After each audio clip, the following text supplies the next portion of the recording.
All right, today we're in an undisclosed location, one of those type areas where I'd tell you, but I'd have to kill you type places. And I know there's some good bass in here. Some days you just need to get out there and be alone and have a nice, quiet day. There's nobody else around. Just gonna try to catch a few fish today. Not another soul near us or around us. Just a very quiet day. Kind of sneaking up on fish today. Got a little bite right there. Getting any? Sir, This looks like a good spot right here. It's a good spot, but I'm kind of using it right now. Well, I believe I've got a better bait on than you do, so I believe I'm gonna fish right in here with you. Well, I'm gonna scoot over here just a little bit if you don't mind. Okay, that looks good if you want too. If you want that area kind of right over I'd here. kind of like to have this area right here. But I'm thinking maybe, you see that rock right there? If you stay on the left-hand side of that. If I stay on the left-hand side of this? That kind of give me just a little area to cast. Yeah. Well, I can still cast over there. Have you talked to security today? Was that who I saw when I came in up there? Oh, got a bite and missed it. Do you have an ID? You have permission to be here? No, I just saw your truck. You got him. Look at that. Look at that. Now see, there's kind of a reason I was over here. Yeah, that's the reason I'm coming over to join you. I know who you are. You know. Look here, we're catching fish and got Carl Hurley on the show on the same day. How about that? Oh, I tell you, we've been trying to do this for so long. We finally got to do it. You know what we had? We've had rain on top of rain on top of rain. Let me let this guy go. I know it. I got outriggers on my chickens. it got sweat up there. Outriggers on your chickens. Yeah. Now, everybody knows who Carl Hurley is. Well, not necessarily. Yeah, they do. Travel all over the United States, all over the place. But you always come back to Kentucky. What is it about Kentucky? Well, brother, I love Kentucky. I love the people. Absolutely gorgeous state. And there's no reason to live anyplace else. You know, Carl, both of us have to travel a lot in our jobs. And yeah. Most of the time you get to stay in some pretty nice places. Sometimes there's some dumps. But you kind of worried me the night. It didn't sound like a very nice place to me. Oh, I was a little concerned myself. Like you said, you know, we get to stay in a lot of nice places, but every now and then, you know, some of them are not so nice, and I didn't feel safe at all. The Gideon Bible was on a chain. A big chain? Like a logging chain? Wasn't quite that big.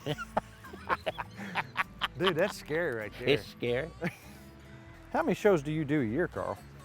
Well, I'd say for theater shows, about 12, 15. We'll do at least one a month and a couple of over, you know, 2 or 3 over. And then most of what I do is, you know, I call it corporate comedy. It's for companies or associations, and, you know, people are having dinners, and maybe they just had a convention and they want to end on a light note, have a dinner and end on a light note, so they bring me in to close her down, or they bring me in to do the keynote address and have a funny keynote address to kind of set the tone for the convention. So we do a lot of that. Uh-oh. A good bite? Yeah, he's on there. Oh, look at man. this. Now let me Now, tell you. that could be a state record right Now there. right there is a record if I've ever seen one. You know, the other day I went out to buy me some fishing tackle. I went out to the store, and I won't say which store, but it's a big one. And I bought me a little rod and reel, little ultra light, and I got some sinkers, and I got some floaters, and I got some other stuff. And I was checking out. I was getting ready to check out, and as I was going to the checkout place, I looked up and there was a lint roller. Well, I've been needing a lint roller. I travel all the time, you know, to take care of my clothes. And the woman was checking me out, and she checked out, you know, the fishing poles, the reel, the sinkers, the floater, everything. And then she picked up this lint roller and looked at me. I said, "Yes, ma'am." I said, "The fish I catch are so small, I usually scale them with a lint roller." She was laughing when I went out the door.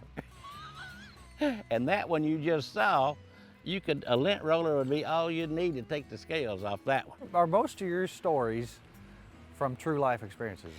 Most of them are either true or based on truth. I would say about a fourth of them probably never happened. I don't know for sure, because now I forget which ones are real. To see my characters that I have, my Aunt Mavis, Uncle Arlo, and all of them, they're all based on real characters. But I had to change the names so I could go back to the family reunion. To protect the innocent. Yeah. I was down there at the lake the other day fishing with my cousin Eldine. We came out of a little cove there in the boat, and there's some old boys over there in another boat, and they were scuba diving. They had their tanks on their back, you know, and they'd sit down the side of the boat, and they'd fall off backwards. I said, look at that, Eldine. I said, why did they do that? He said, well, you dummy, if they fell forward, they'd still be in the boat. Uh-oh, uh-oh, uh-oh, uh-oh, look at there. Man, I'm telling you what, you got a system there. Now that one doesn't weigh over 5 pounds. You got He's a not system. a big one like Tim had there. You know what, you've got a system. They look smaller on TV, don't they? What do you think that weighs?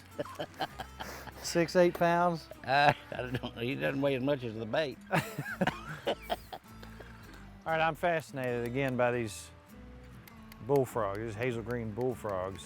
Yeah. Now, so you didn't play basketball, or did you? No, play? no. No. You can look at me and see why I didn't play basketball. So you're more the football. I'm more a football type.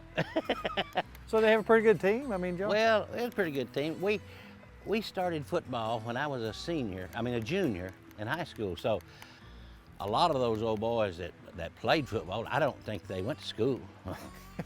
No, they were a little older, and rules were a little bit lax in those days. They'd come down out of those hills, play football, and go home. Because we had a family, not a family reunion, had a school reunion the other day, and they weren't there. But I know they were a little older, because one day I had that ball and I was going down the sideline as hard as I could go, and just off the field I heard a 12-year-old kid holler, "Get him, Daddy!" I love what I do. I love making people laugh. But the problem being a professional after-dinner speaker, it's a real problem.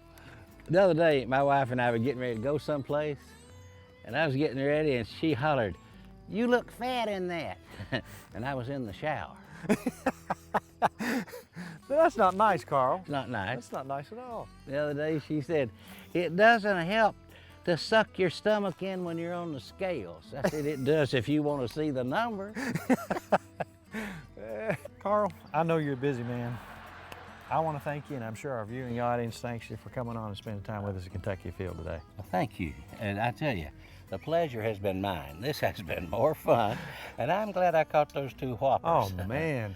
But seriously, you know, folks around, they can catch you here and there and everywhere. And you know, they can get on Facebook and find you. And you know, if you've never seen this guy live, he's got tapes out there and stuff everywhere. Go see Carl. I'm telling you what. But be careful before you go. Don't drink too much water, or because you might laugh yourself into a problem. I appreciate that. Buddy, thanks again so much. Thank you, buddy. See you out there. And we'll do it again sometime.